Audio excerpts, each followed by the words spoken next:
būtina nurodyti, kokios rūšies triukšmas vyksta. Ar tai yra statybos, ar tai yra šalia kažkokios kavinės ar baro vykdomas triukšmas. Ir tas triukšmas būtų gerai, kad įvardytumėt, ar tai viduje patalpoje vyksta tas triukšmas, ar kažkur tiesiog iš kitos atviros teritorijos. Nes, tarkim, jeigu jūs gyvenat žvėryno teritorijoje, o vyksta kažkoks koncertas, tarkime, Vingio parke, tai be abejo, jeigu jūs nurodysit, kad triukšmaujama yra žvėrynė, tai atvykę patruliai, kol jūs dar kartą nepaaiškinsite, kad tai triukšmas sklinda iš Vingio parko, sunkiau suras ir reagavimo laikas užsitęs.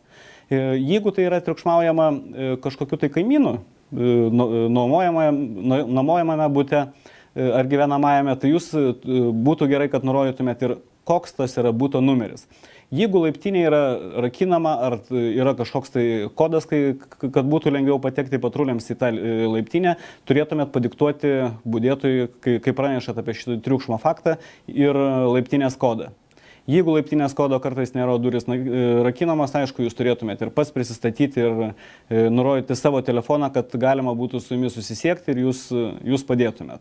Gavus pranešimą apie triukšmą, iš karto reaguoja patrulių rinktinės pareigūnai. Atvykę į įvykio vietą, jie, aišku, elgėsi dvejopai, nes iš esmės labai daug kas priklauso, ar triukšmo šaltinis iki atvykstant policijos pareigūnams bus nutrauktas ar nebus nutrauktas. Kadangi jeigu triukšmo šaltinis pašalinamas, tarkim, tas kaimynas nekadėjas išgirdo, kad jūs skambinate policijai ir būtent kai atvyko policija tuo metu nutraukė triukšmą, išjungė muziką, tai tuomet patruliai nenustatys triukšmo fakto. Ir tuomet tam, kad patraukti atsakomybėn tuos triukšmautojus, reikės jau liudytojų parodymų. Liudytojai tai be abejo esat ir tas žmogus, kur skambina, ir tie kaimynai, kurie sutinka paliudyti triukšmo faktą. Jeigu policijos pareigūnai atvyksta ir iš tikrųjų nustato, kad yra tas triukšmas, tai aišku, jie stengiasi patekti į tas patalpas, pakalbėti su savininku ar su nuomotoju, iš karto nutraukti triukšmo šaltinį. Ir yra daug tokių atvejų.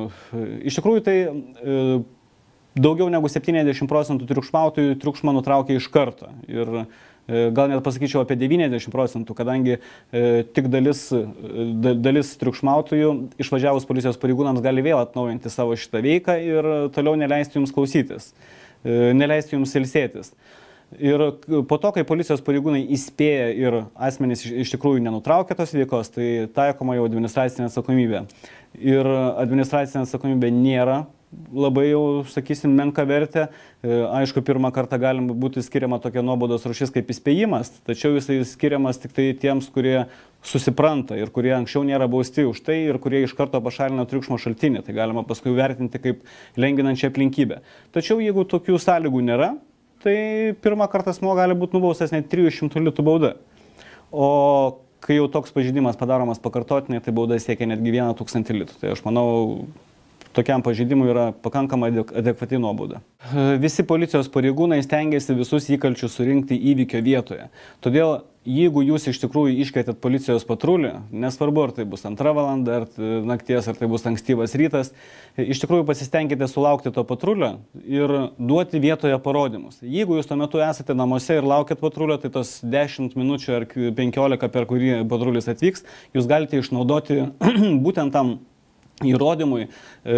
Patys namuose turit lapą popieriaus, turit tušinuką ir nuo savo rankos surašot paaiškinimą ar skundą, kuriame išdėstote visas aplinkybės. Tai yra, kas triukšmauja, kada tas triukšmas prasidėjo, kaip triukšmas pasireiškia, ar tai bus televizoriaus paleistas triukšmas, ar tai muzikos imtuvo, ar kažkoks tai kitas.